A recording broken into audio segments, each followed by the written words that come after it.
ពួកយើងសូមអង្គលើកនេះពួកយើងសូមតែប្រាក់ដែលបាត់បង់សូមត្រឡប់មកវិញប្រជាពលរដ្ឋប្រមាណ600នាក់ដែលរងគ្រោះដោយក្រុមហ៊ុន Brilliant City របស់អតីតអង្គការលេងចនា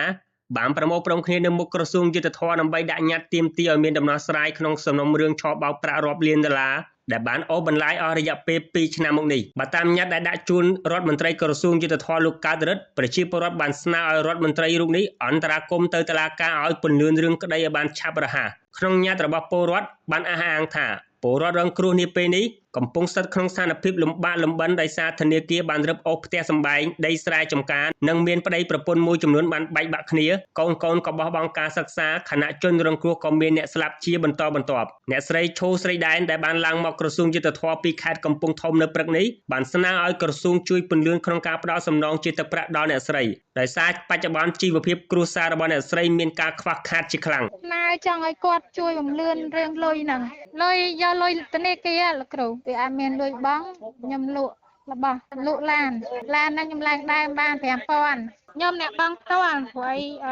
អីពេលមានបញ្ហាហ្នឹងប្តីខ្ញុំស្លាប់ដល់ហើយគាត់ពិបាកចិត្តនឹងលុយហ្នឹងផងហើយជំងឺ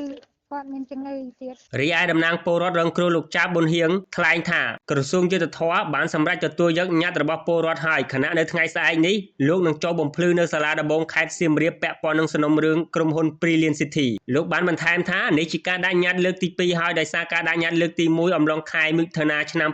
2025មិនទាន់ឃើញមានដំណោះស្រាយនៅឡើយបើតាមតំណាងពលរដ្ឋរូបនេះនៅម៉ោងប្រមាណ5ល្ងាចនេះប្រជាពលរដ្ឋដែលរងគ្រោះនៅតែប្រមូលផ្ដុំគ្នានៅមុខក្រសួងយុទ្ធភ័ពដើម្បីរងចាំរដ្ឋមន្ត្រីលោកកើតរិទ្ធចេញមកសន្យាថារឹកយុទ្ធភ័ពចំពោះសំណុំរឿងនេះក្រោយការដាក់ញត្តិលើកទី1គ្មានដំណោះស្រាយកាលពីថ្ងៃទី3ខែកក្កដាឆ្នាំ